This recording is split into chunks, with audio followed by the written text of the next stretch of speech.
And then I went back up. It's 6 o'clock in the morning, and that's when my whole block was ablaze. So I couldn't believe that my neighbor was able to save those 4 houses down at the end of the street, because I was out on Lake Street, which is a block away, and I could see that the whole street was ablaze. Okay. And then that's when I went back to the hotel. And then, of course, I actually told a dear friend of ours first, because I was going to have to tell my wife that our house was gone. So that was, right. Sorry. Hey guys, welcome back to the Lila Rose Show. All right, I'm very honored, deeply honored by who we have in studio today. We're going to be talking with an amazing couple that are very inspiring. Can't wait to introduce them. But today's show, as you might have guessed from the thumbnail, from the title, is about ongoing coverage of the fires that have been sweeping through Southern California. As you guys may have seen on the news, these are fires that have burned through tens of thousands of acreage.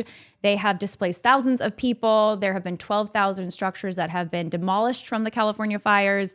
And there have been at least 24 people that have lost their lives due to the Southern California fires. So all that, it's pretty dark. It's pretty heavy what's been happening, but there's been some incredible inspirational things that have come out of the devastation. And so I want to turn your eyes to this viral clip that has been making the rounds on social media and really on news stations across the country of a family whose home was devastated by the Altadena fire, going back to the ruins of their home. And this is the clip. We'll take a look. La, la, la, Regina Caeli, Letare, alleluia, Letare, alleluia, Mia veneruis immortale, alleluia, alleluia, resurrexit sicut dixit, Alleluia, Alleluia.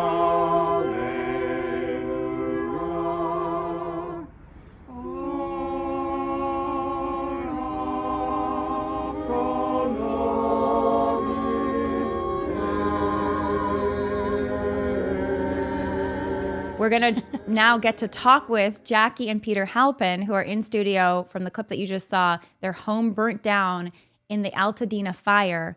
They returned to their home. You just saw the clip of them singing the Regina Caeli. Here they are in studio with me. Thank you so much for being here. You're welcome. What an honor to have you guys here. And you've inspired so many people with that clip, and you've been through an insane week over the last week. How are you doing today? Well, we're doing the best we can. We've been running on adrenaline, and I just want to say that I'm so proud of my 6 children. They all love one another, and our faith has been everything to us in our life, and it allows us to be spontaneous in our prayer life and able to sing beautiful hymns like this. How are you, Jackie? Again, I think we're still in shock, but and I'm a little in shock about the video because we were on our property. We weren't supposed to be there, but we were there, and I had texted my children and said, we're going to be try and be there by 10 a.m. I never want to put expectations on my kids because they have kids. And everybody made it except 2 spouses who were home with babies, which was perfectly fine. And we really went to pray. We didn't go to sing. We have a very strong devotion to the Sacred Heart of Jesus. And we say the consecration daily, and most of our children do, if not all of them. And so I said, I want to get up there and surround the statue and just say our consecration and just thank God for the years we had there, the beautiful memories, and to ask his protection. And so we said the prayer, and then we just sang, and we sing that song after baptisms and weddings and funerals, and we sing it a lot. So that's why we just know it. And then it just spread. So if it can do any good, that's just wonderful. I think it's doing a lot of good. I'd love to hear if you're willing to share the events of last week. I'm sure you were not expecting to lose your home for the fires to engulf Altadena. A lot of people said they were caught off guard. off guard. Can you tell us about what happened? Yeah, we actually saw it start Yeah, it was- immediately. No way. Yeah, Yeah, we it was weird. everyone had lost their power. So we had decided in the early evening to go down and get a quick meal at Denny's in Pasadena, which is south of the mountains there. And when we were done, as we were driving up Altadena Drive, and everyone's heard about that street because it runs north and south from Pasadena, but once it gets up on Altadena, it runs parallel to the mountains. All of a sudden, I see this flare up, maybe the size of a human being. And I thought I was hoping that I wasn't seeing what I thought I was seeing.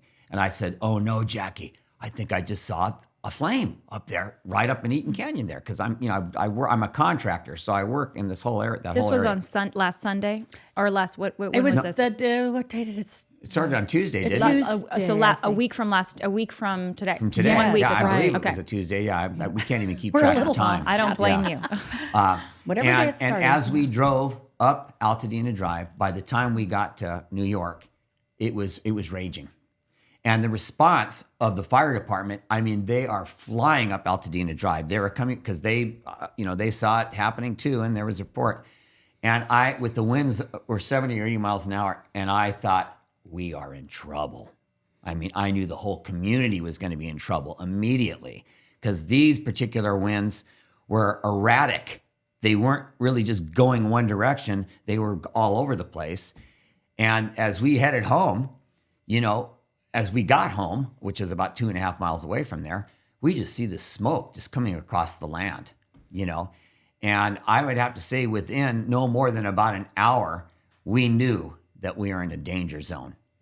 We couldn't see the flames, but the way the wind was blowing and the smoke was coming across the land, and so we packed up a few things, started knocking on the neighbor's door to tell her, yeah. to tell everybody because not everybody was aware how fast this was coming, So I was worried about my spouse here, and so I took her down into Pasadena to get her to safety. When I got her into a hotel, and what was really sad is every hotel in the city of Pasadena must have been booked within 2 or 3 hours. I mean, it was a madhouse down there. People with their animals and everything else. And I went back up to get a few things. We were in kind of a panic state, so I got all our photo albums. She had already grabbed, some important papers, I grabbed my bill drawer. Yeah. I thought, I might. But And, I really didn't think. We thought we'd be back. We didn't take anything. And by that Wow. by that time, I'm starting to see embers flying through the air. Okay, and so I got all those things in the car, and there were a few other things that I was able to grab, and then I brought them back down, and then I decided to go back up one more time, and that was at 10:30 at night, and I got to my house. One of my neighbors was Carlos Oscar, which I still haven't heard from. I hope he's okay. Mm-hmm. He was going to try to fight off embers. He was sitting in his car waiting, as things would spark up to put him out. And I attempted to hose my house down and the back house that we have. And I have a lot of water pressure, but the wind was blowing so hard that the water wouldn't direct itself. It was blowing along with the wind. And it was kind of frightening, but I wasn't even. Were you seeing live flames when you went back to your house? I was seeing ball embers the size of my fist flying through the air. And Yeah. there's wind still. And the wind, the wind was, and it was getting worse. The storm was creating even worse wind. So I just knew I couldn't stay. There was nothing I could do. Little did I know, my neighbor down the street, who's a fireman, Dan, they were down the street fighting the fire because he was able to hook up to a fire hydrant. Okay, and this is Dan and his 2 high school sons. They saved 4 houses on our he was a street. hero. Wow. They are heroic. So they were okay? firefighting. Yes. Where yes. were the firefighters at that point? You know what? This thing On the there other was- side of the fire. There was no way. Yeah. There was no way this fire could be fought because of the wind. Yeah. It was happening so So they weren't fast. even. You're saying when you were on that street going and hosing down your house when the winds were up and the embers were flying, there weren't firefighters there, but some neighbors were trying to save some of the homes. Yeah. Well, yeah. So anyway, like I said, the winds were so severe. This was an impossible situation. I don't care how much water you would have had or how many firemen. It was a once in a lifetime situation. Right. Even though we've seen many fires up there over the years, but they always kind of stuck close to the mountain, the base of the mountain, and some homes would get burned. But this was different. This was a little different this time. Did you, after that, at what point did you just say, I got to get out of here? Yeah, I was probably on my property for about 30 minutes. I didn't even have any goggles. Yeah, it wasn't and, safe. and so my eyes were just getting filled full of debris. I did try to get the roofs of both houses, but I just knew it was, and I knew that we were done for, but I couldn't tell her when I got back to the hotel. I just said, it doesn't look good. I'm just going to have to keep our fingers crossed.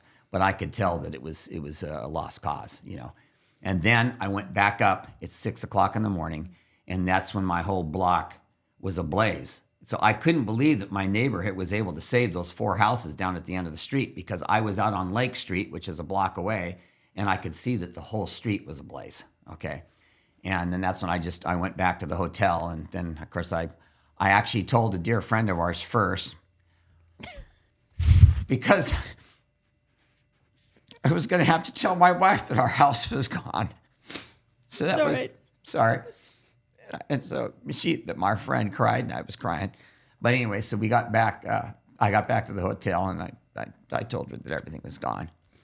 So anyway, I told you there'd be some tears. I can't help it. Being in that house for Yeah, a lot of memories. and raising all our 6 kids. Yeah. And so that's how that whole situation happened with us. And then, Yeah. is there anything you want to say at this point? I don't know. And then when We've the tried to fire was sleep. out in our neighborhood, even though it was still burning, we worked our way back up there to the property, because our neighborhood was all out. Okay, it was out, and I couldn't believe it. We were calling our kids from different locations, and they all got up there. And one of our dear friends, Joanne Goodwin. I mean, this isn't something made that she the would trek normally too. do, because Yeah. we were walking through smoldering debris. Yeah. Wow. And she got up there with us.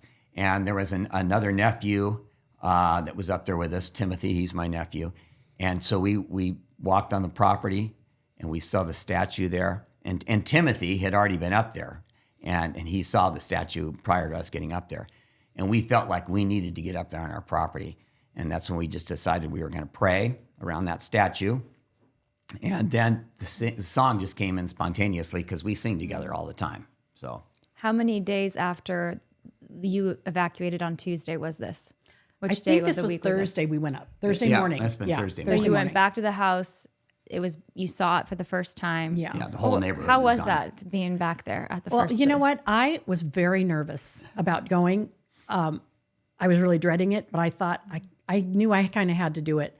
And honestly, being up there and praying and singing, I felt better after. And being with our kids. Yes, we were all together. And my son Andrew said it best. He said he went to be strong for us, and it turned out we were strong for each other. And it was and with God, and praying and singing. And so it was a positive thing, even though I was just dreading it. But if I hadn't been up, well, now you can't get up because the National Guard is there. And if I hadn't been up, I think I would be a little tortured. But I've seen it. And you know what? We're normally a very joyful family. And we laughed too. We laughed about things. We cried. Can I just tell one story? Please that do. Please we're a do. musical family. We had a music studio. We lost all our instruments. Everything was gone except my one son, who's a goofball, and he's expecting his 8th baby, and he went back and he found a cowbell, and he comes up the driveway banging on this cowbell, and we just laughed and laughed. to the starting of the song Lowrider. Yeah, it was very because funny. one of my truck's tires Yeah. was completely gone, and it was sitting on the ground, and everyone Yeah, just it's so started fun. to howl. Yeah. You know? So you just have to keep a sense of humor. And then I thought, I wonder if we have mail. And I looked at my mailbox, and there were a bunch of ashes in there. It was my just funny gosh. things like Nothing but that. ashes, yeah. But it really was a positive thing, and I think that's what I've learned is that, everything is God's anyway. In our morning offering, we offer everything to God, and we say it, and we say it, and we say it, and it is all His. And the Lord giveth, and the Lord taketh away, and blessed be the name of the Lord. I just cling to those words, and we'll be okay. We'll be okay. I mean, I think that the reason the reason that video is viral of you guys with your how many of the 6 kids were there? All of 6 them, kids and were there, most spouses, except for 2 spouses, and It was most wonderful. spouses, and you have 14 grandkids. Yeah. Is that Yeah, right? no grandkids though. Not grandkids They there, haven't but seen it yet. that's a big, we actually beautiful. should say 15, because that's a that's beautiful little right. baby in That's there. right. Congratulations! Thank you. And you're all there, and you're singing praise. Yeah, I to- just we have to praise God again for what we've had and what we have. We have each other. We have our church community. We have our friends. We're really blessed. We really are. This was something that was also really incredible, was that there you had statues of the Blessed Mother and Saint Joseph on your property. I think we're going to pull up some pictures here. Harris is going to pull up some pictures here so you can see them. They're going to be on the screen of Blessed Mother and Saint Joseph, and they were untouched by the fire. They're a little brown. That's about it. They're a little brown. So They're let's not go. Here's, perfectly white. Here's the image right now on the screen here. Yeah. And Yeah. you guys can see it. The little right one on there. the right is also Our Lady. She's quite singed, but we put her, when we left, we put her up in front of the house. So I'm never getting rid of that statue. Peter, you were sharing earlier, your background is in contract work with concrete. Tell me about what was surprising to you seeing Our Lady like this. I was amazed because a lot of the concrete was just blown apart from the heat. Our walkways. And the thing is that concrete should have been a much higher strength than the statue was, because these statues are easy to come by. You can buy them in a lot of places. And I couldn't believe it. I mean, it actually looks better now as she's a little bit singed. She's got that little thing, a little more classy patina look. But I have to say, it blew my mind that both those statues were intact. I couldn't believe it.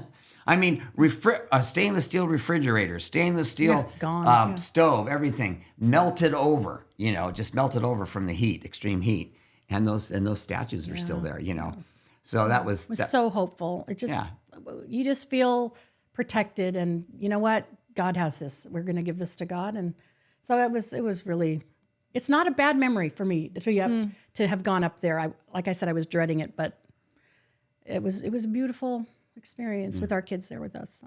Have you guys been in touch with any first responders at all, or people from the firefighting teams, evacuation teams? What's that been like? I mean, you're in the middle of this is, I think, an unprecedented amount of damage that these fires have done in Los Angeles, in the greater Los Angeles area. We've had some incredible experiences since this is happening. I have to tell you what happened to us yesterday morning.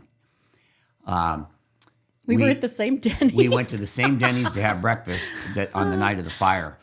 And we were practically the first ones in there because we had been getting up really early. We haven't been able to sleep. And these big firemen come into the Denny's. And they're the Pasadena firemen who are involved in trying to fight this thing also, because a lot of Pasadena got hit bad too. And I immediately just said, man, thank you guys. This was an unbelievable situation. I knew everybody did the best they could. And they said, oh, thanks a lot. And they said, well, how are you guys doing? And I said, well, we lost our house, And the stunned look on these firemen's faces, they're looking at us and they're just going, oh, man. And so we had a little dialogue. I mean, they pull up their chairs. They pull up their chairs at our table. This is in the middle of a Denny's. And two of them we noticed had crosses on their lapels. So we assumed that they were chaplains, but they're in their full uniforms. And there was another third fireman there with him. And he said, would you allow us to sit with you and pray with you guys? Wow. Yeah, it was. We said yes. Amazing. It was. And here's they another knelt situation. down in Denny's. They got down next to us. The one of the firemen would have put his arm on my wife, but he probably didn't want to be too familiar. But they put their arm on me, and we were in a huddle there in that Denny's. Wow. It's really and beautiful. This chaplain, he was very spontaneous, and his prayer was straight from his heart. And he prayed for us that we'd have the strength and the courage to try to, rebuild and go through what we're going to have to go through, because everybody knows this is going to be years. And there's going to be a lot of people that aren't going to be able to rebuild. And so, I mean, these wonderful firemen, public servants, get down around us and pray. I mean, it was beautiful. That was an absolutely beautiful experience. And may I also say they also prayed for patience for my husband because he's already got plans on how to save the city. We're going to talk. I want to hear about that because we were talking earlier, and for those that are just joining the live now, we're here with Jackie and Peter Halpin, who are survivors of the fire that tore through Altadena, Pacific Palisades. They lost their home in the blaze, and they're just incredible people. I want to also do a quick shout out to our sponsors right now, especially Every Life, who is doing a diaper drive right now to help victims of the fire. So that's everylife.com. We're going to hear from our two sponsors. And I also want to just tell folks who are joining for the first time that you can actually support and the recovery efforts for Jackie and Peter and their family. In the link in the description, there's a GoFundMe, and they're also very generously helping other families that have been affected by the fire. So go check that out in the description, and we'll take a quick break to thank our sponsors.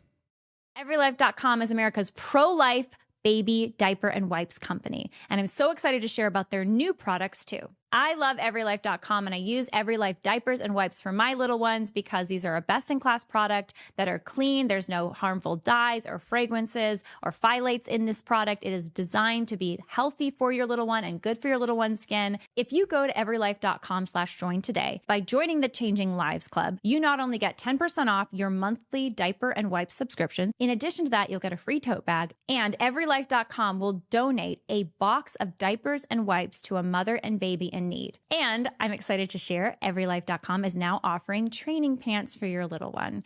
These are 12-hour leak-proof training pants, pull-ups for that little one that is maybe potty training. You got to check them out. EveryLife also has just come out with their new shampoo and baby wash and lotion package. The product is amazing. I have already started to use it.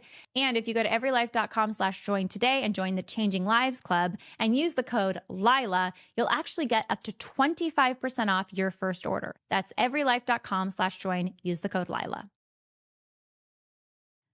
Exodus 90 has changed the lives of thousands of men, making them more spiritually, physically, and mentally strong, and more successful in their relationships, work, and life. Exodus 90 was created by men for men and offers men a path to greater freedom by helping them temporarily detach from unhealthy habits and teaching them physical, mental, and spiritual toughness. This 90-day journey, supported by the Exodus 90 app and community, connects men with accountability partners and provides daily inspiration to strengthen their resolve and encourage them down a path of self-discipline.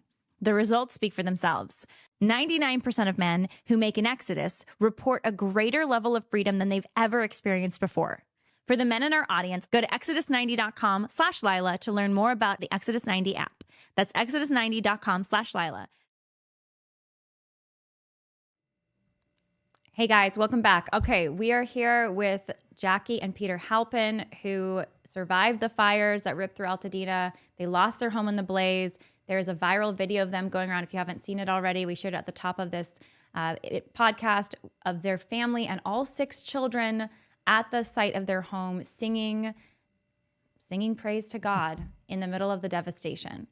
And so very excited that they're here in studio and extremely grateful for you guys coming in and being willing to share your story. And, you know, you're 1 week out from this catastrophic event and you're already doing media interviews. You were on Fox and Friends, I think, just a day or two ago at 3 a.m. in the morning. Yeah. What was that? How has that been? The reaction beyond dealing with the loss of your home, which is we devastating. have family on the East Coast, and so they're starting to respond before anybody on the West Coast has seen it, okay?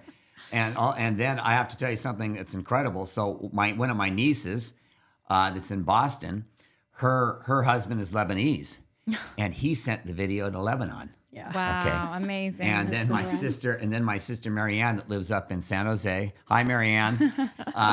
She knows somebody, and they said they saw the video in Italy, and so I mean, this thing just took off. It's had tens of millions of views across all these different platforms. I didn't even know that. I didn't know it was in tens of millions. So I mean, we're thankful that it's had the effect it's had. It was totally spontaneous, and because our religion has been part of our life all our life, it was just spontaneous and natural for us to do that. Okay, so I think it's been incredibly inspiring. I mean, I was telling one of our team here with the podcast that I was getting that video, and then I found out that I knew people that knew you, and that we think we've met at a family wedding. And so I said, it just shows the heart of the faith and how it can just touch people in the middle of the worst circumstances. And the Catholic community, the Catholic web. That's one thing I was going to ask you about, and I'm going to also turn to the chat here because we're live here and we've got people putting in questions. So I'm going to encourage people watching. You can put in your questions for Peter and Jackie.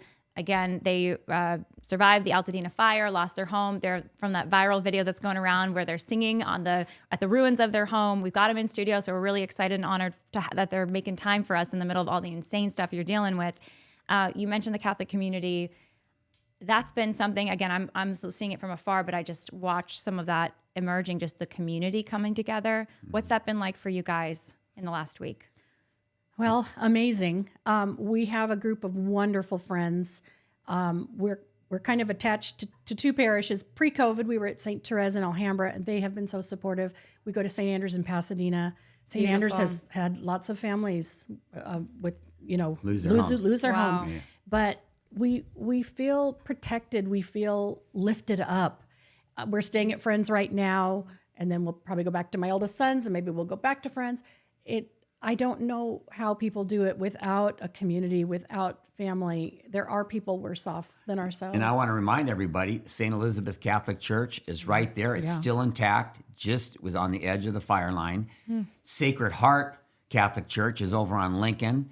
The Catholic Church has always been a place, not only for the community, but they know how to organize. All the churches know how to organize. And there's a lot of people that have fallen away from their faith. And right now, if they are, nominal Catholics or whatever, hey, get back to one of these parishes. Open arms. This is where organization is taking place. I'm sorry to say that people are being very generous, but some of the situations we've seen are not pretty because they're piling up clothes just in huge piles, and that's hard for people to go through that stuff. It really does need to be a little more organized. And the other thing that everyone has to remember, nobody has any place to go, so they can only take a limited amount of things with them. You see, they're stuck out there. They don't have a home to go to, so you can only bring so many items on your person or in your car. So this thing is a devastating situation, and so being organized, you're gonna some of these Catholic churches, not just Catholic churches, but all the churches in the area. We're Catholics, but all the churches. I'm sure are all ramped up. I know they've all ramped up to help people out, and so I think people will find community there, and help. And so I wanted to mention that because the churches are important, very important. Yeah, it's also just for. I think some of our neighbors may be despairing, and find a church, find your church, come back. Come back. Yeah. We want you back. We've been in contact with almost all our neighbors on our little street of Lewis. Hi, everybody on Lewis Avenue. And some of them, everybody's discouraged. But I've already talked to a couple of them that are thinking they just can't do it. They don't, and I don't blame them. I'm 65, she's 64. Yeah. I keep saying we're 65, but she doesn't like that 65 number yet. And some of them just said, we just don't think we have the energy to do it. And so, they may...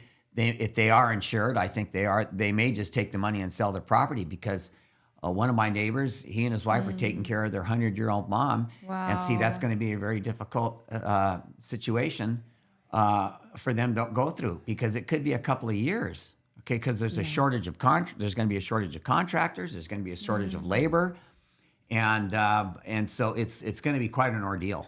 It really is. There's been a lot of folks online and news media stories and criticisms of the response to the fire or the preparations before the fire, whether it's getting the fire department in the place to have the resources it needed, the mayor, criticisms of Karen Bass, criticisms of Gavin Newsom, saying that this was mismanaged. Like, this is happening because it's mismanaged. Do you have any opinions or thoughts on that, having been on the ground in Altadena when this was happening? Well, we both agree we have no criticism of the fire department. Or we have sheriffs in Altadena, not police. Yeah, we love our sheriffs up in Altadena. They did what they could. They're great. This was like trying to fight Hiroshima. I'm not kidding. Now, prior to this, we have concerns that the state, we don't feel, spends money correctly. We're trying to build a bullet train for billions of dollars, but not bury wires. That just doesn't make sense to me. And we don't want to be divisive or anything like that. But you know what? What I would beg our leaders, put down your ideology and help us. We need help. Help the people. Put all that stuff aside and help us. Yeah. So, unfortunately, it's going to be a messy job, but the cleanup. But there are things that can be done and need to be done right now. And if you don't mind me bringing these up, because please do. I want someone to put me on a board of one of these groups that are going to be up in Altadena. I know how to do demolition. I'm a concrete contractor, but also a general contractor. I've been proactive. I've already made contacts with one of the local disposal company, Heritage Disposal, that's right down in Alhambra. I want him to be ready to get going. He's the one with the big, huge bins. They need to have a staging area down there on Madre and Pasadena underneath all the Edison wires. There's all this open area because those are going to have to come in by the hundreds and hundreds. To rebuild. No, to Altadena. clean. demo. Oh, just We're to just talking demo. about cleaning. Yeah. Before even Yeah, rebuilding. they've again. already Yeah. set up a staging area down at the Rose Bowl to bring in all the green waste and things like that. Wow. But that's just the stuff that's on the streets out of the fire zone. Palm okay? fronds and things Are like they that. even starting that yet? Or Oh yeah, The palm not, fronds. Not yeah. not Okay. on the not in the fire zone on the Got it. periphers because there's stuff and trees all over the place, and all the properties need to have water going again because when we start the demolition, there needs to be a lot of water keeping things wet and damp. Okay. And we can't worry. The environmentalists can't worry about there's going to be debris flying around. We don't have time to be too worried about that. This is not a job for the wimpy. This is for the people that are willing to get up there and not be afraid. You're going to get dirty. You're going to have to work in dirty circumstances. But if they make that experience too rigid, and you get all these panels, let's have a meeting about how we're going to do it. There are plenty of people out there like me that know how to get this thing going and get it going fast. And because the thing is, if you don't allow people to start rebuilding fast, they're going to lose hope. That's really going to demoralize people. See, I could get my whole neighborhood cleaned up in a couple of weeks, my whole block. I've already called all the contractors I need to call, backhoe operators, and everything else. I have my own equipment, and I know the feds are going to come in and help with the cleanup situation. I'm just hoping that. Has anyone called you from the? Well, no one has. I don't even know who to talk to. You don't even know who to talk to. And so, I mean, by about doing this, helping with the cleanup in your own street. and organizing it, Wow. just helping to organize it. But the thing is I don't know who to communicate with, but I know how to get it done. Has anyone been in touch with you guys from the city or from? No, they're overwhelmed. They're overwhelmed. Yeah, Everyone's everybody's overwhelmed. overwhelmed. Everyone's overwhelmed. And the thing is, see, I'm a guy that's out in the field. Okay, You're a contractor, right? I'm in the trenches. Okay, a lot of these people that want to get in here and organize it, they've been sitting at a desk all their life, and there's no pretty way of getting this done. Okay, but you're going to have to let the restrictions that we have in California go by the wayside. They need to expedite building and our permits. governor needs to know that. Don't worry about some of this debris that may be flying around. You got to keep it wet and get it. They may have to ship it out to one of the bases, one of the big bases that we have to get it out into the desert because the dumps in the area, they're all full. So this debris can't be brought into the local dumps because they're at capacity. Okay. So they may have to take a lot of it out by train and things like that. But, they need to set up these staging areas for each of these things to take place so they can get the material out of the area. I know I'm rambling on, but the thing is the whole community is very anxious to get back to their properties and get on with it. Some of them aren't going to be able to get on with it, but I think most of my whole block, they want to stay. And the sooner that we can get moving on it, the better it's going to be for everybody. You were saying earlier that your block in Altadena, most of it which burned down, is not accessible. That's correct. There's the National Guard is there. They're not letting people They're in. serious. Yeah. Did you get any intel about why that's happening? Where you're not even able to go there's a back lot to of your home right now? Yeah, there are a lot of investigations going on. I went up there with my broker, my adjuster.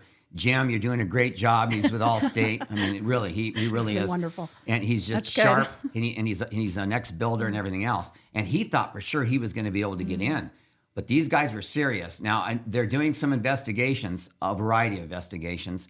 Unfortunately, I just personally think that we're going to see more bodies. I think a lot more people maybe didn't get out. Okay. You're thinking the investigation, the reason you're not allowed to get back to your neighborhood in that area is because they're doing an investigation to find more bodies. We're just from the wondering. fire. I think that we already have some dear friends that Yeah.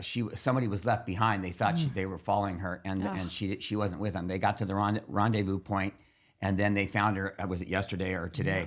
And the thing is when the fire got to a certain point, and some people waited a little too late. They were in a mad rush. I can just imagine somebody going back into the house for one last second to get something, and then the rest of they were in 3 different cars, and then the rest they've taken off thinking that she's behind them or something like that, But so they have to investigate deaths if they find bodies. They have I've been told they have 1,000 utility men up there. Wow. So that they can get power back to areas surrounding the fire situation, because there's a lot of communities that may still be up without power, and they've got to get all the gas shut off. So all that stuff is totally understandable. And I do think they are worried about safety, which is also understandable. Yes, it is. So Yeah. while we're extra anxious, We're trying to be patient. yeah, We've He's said, trying to be patient. yeah, we've said that we've heard that maybe 3 to 5 days, maybe they'll start letting people up, and that's going to have to be organized too, because you don't want this mad rush. I mean, obviously you can say, okay, everybody east of this particular street, you guys can start working your way up, because what's going to happen is there is going to be a mad rush, and it's just going to be one big traffic jam. So it's got to be done kind of in a strategic way, so that the whole area isn't overwhelmed. There's nothing to go back to. It looks like a war zone. Yeah. They are also worried about looters. I just want to Yes. mention that. Yep. And if someone's house is standing, it's a big problem. So that is a reason to be there. My St. Andrews, that we're planning on having a big, we're just organizing it now. There's going to be an attorney with the insurance department. I'm going to be there as a contractor. I can tell people what they need to be careful of when they're hiring contractors and things like that. Wow. But we're trying to set that up at St. Andrews. We haven't gotten the exact day, so people can come to the auditorium. Amazing. So in other words, people in the community, and these people that are setting this up, they didn't lose their homes. They know that these things have to take place, so that we can give advice to the whole community. Okay, Through the churches, though. Through the it's through the church. Yeah. These are places they've got the room to have these meetings.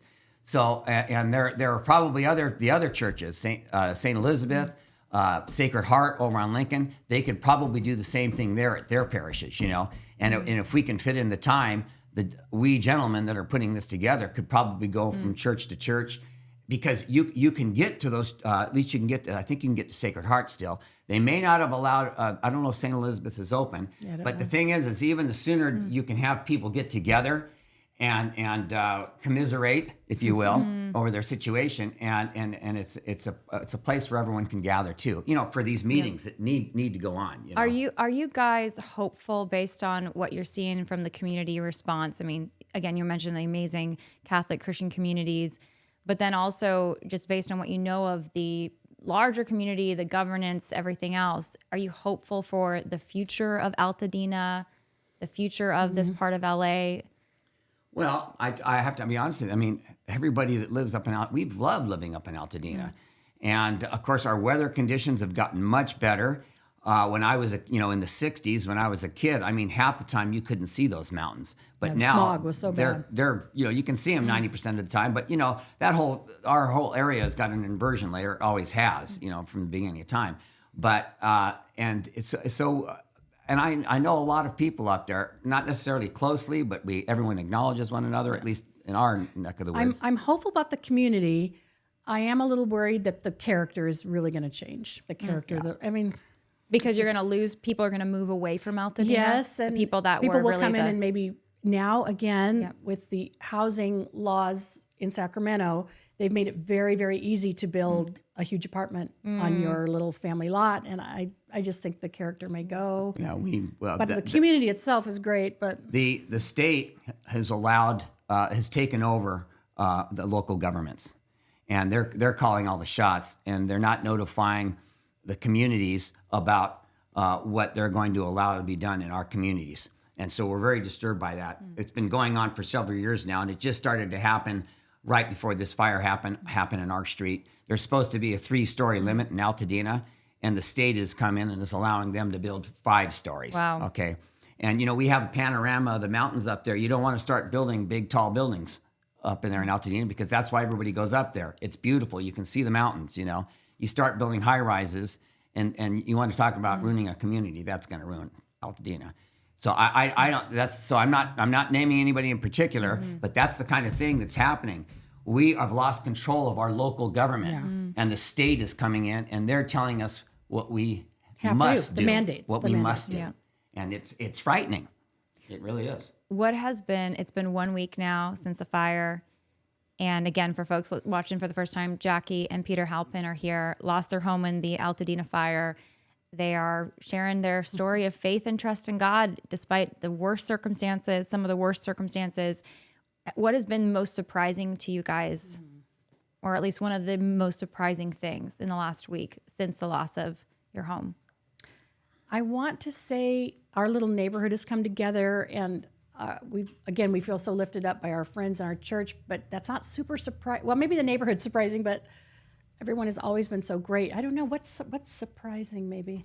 Well, what's interesting in this tragedy, and of course with technology, we are in communication with, I think, almost every neighbor on our block. Okay, and the ones that lived closest to, we knew well, but the ones on the fringes, we just acknowledge one another.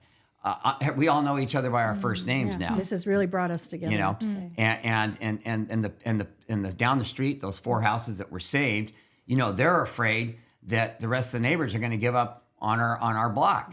Right. And the thing is you can understand why some people feel like they're not going to be able to go through the whole rebuild. You really can, especially if you're older. If I was 75 years old, I don't think I could do it. But I think I have enough energy left at 65, and I feel good. I've always been a healthy guy to just, I'm going to get in there, and I want to help at least my neighborhood. I want us to kick some butt, okay? That spirit is so inspiring, and thank you, Halpins, for being really just a core part of California, Southern California. I mean, the foundation that you've built with your family, supporting local schools, churches, 6 kids, 14 grandkids, 15 grandkids schooling on the way. I mean, what happened to you is devastating, but God, I think, is using you guys, has been using and is using you guys to inspire so many people. Any final thoughts for people listening about, just that you're trusting God and what's given you hope during this really tough time? Well, I think I already mentioned the morning offering where we offer everything to God, and it's really not ours. I do know that we're maybe still in shock, and it's going to be a long road. So I do ask everyone's prayers, because we're going to have good days and bad days. I would really suggest the power of prayer, the power of gratefulness. I've actually started a little gratefulness list, which very silly little things on there, but they give me little bits of joy. It's so important just to be grateful. We are so grateful that we're all here, and we just feel the love of everyone. Can I send out a message Yes, to all please. the dads out there? Okay, I want to remind them of this. Lead your family in prayer. Be a good example to your sons. They need to see their dads leading prayer in their home, whether it's saying grace over a meal or whatever your traditions are. But they need to, the boys and daughters too, but the young men need to see strong dads that love God.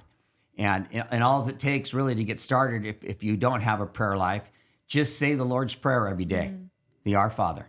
I'm telling all the men, not just in Altadena, all over this country, because this country needs prayers.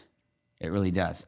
We're the most incredible country on the face of the earth, and a lot of people are concerned with what's happened to it. But the only way we're going to revive it and save it is we have to have a relationship with God. Amen. Everybody does. You don't have to be a Catholic. You know, you can have your own intimate little things, but there is a creator out there. That's all there is to it. And we believe Jesus Christ is the Savior of the world. And so people need to get their acts together. That's what I want to tell you. As a man, as a father, as a grandpa. And I thank you so much for allowing us to have this voice here. Okay? I really do. Yeah. This is a wonderful thing. I know people are really moved listening already. The chat's going, saying thank you so much. They're inspiring. They're bringing hope. That's what we're trying to do. How can people help you directly? I'm going to just say right away in case you weren't going to say it, but I'm going to make you say it. There is a GoFundMe link in the description. And what's so beautiful is the Halpins are tithing from that and giving from their own GoFundMe to other families in the community. How can people support you guys? Well, number one to me would be prayer. And we are feeling prayer. We're feeling being lifted up. So prayer is wonderful for us and for our children. Our children are actually going through trauma also, their childhood home. And that didn't occur to me until a couple of days ago. All our grandkids, this is where we gather. Yeah. But other than that, yes, they can give to the GoFundMe, and there's many other GoFundMes. Right now, I would say everyone wants to give things, and I know someone very generously wanted to give us bedding, and I said, I don't have a bed. So maybe in a couple months, but really prayer, and people do need money. And there's such a shortage of housing already. Oh my goodness. I'm going to ask people to take a chance, because there are going to be people that may need a room. Maybe if you have a room and an extra bathroom. This is why I say these type of things can be organized through our churches all over the community. Because you can't just, in a lot of cases, you can't let a perfect stranger into your house, and there's gonna have to be might be some background checks for some people, because people need to feel safe too. But we already know many people that are doing this. They're allowing people that have lost who are in an apartment, and they've given them a bedroom and a bath. And in most of these cases, they know the person, so that makes it easier. But people are going to have to be as generous as they possibly can, because a lot of these people just don't have any place to go, and they're scared. Yeah. People are scared out there. I mean, think about it. Something like 100,000 people had to evacuate, all heading south. I mean, that's in a matter of an hour or hour and a half. I mean, it was traffic jams.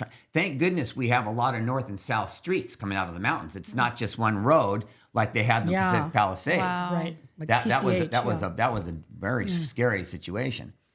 But anyway, I'm rambling on. I don't, I'm just. That's, that even right there, that we need to be supporting people, not so much handing out clothes and bed sheets like you were saying. Not yet. I know, not yet, but thank you. I know this is also a crazy time for you, having to handle rebuilding and just getting your minds wrapped around it. Thanks for coming in today You're so welcome. and sitting down Thank with you me for having and us. sharing the hope. Thank A you. lot of people, again, are very inspired by your trust in God. I would just say we have to cling to the cross in good times and bad, and that's just what we're trying to do. So, Amen. If it helps God, if it helps God's people, that's the main thing. Thank you, Jackie. Thank you, you. Peter. This has Thank been you. awesome. Thank you. Nice being Thanks so much. Amazing. Guys, go to the link for those watching on the live stream. Check it out. There's a GoFundMe there to support Jackie and Peter. And then please, now's a great time to check in on your friend. If you know somebody who might be in need in the larger LA area, and please support the victims of the fire and be inspired by the trust and the hope of the Halpins. Thank you so much for joining.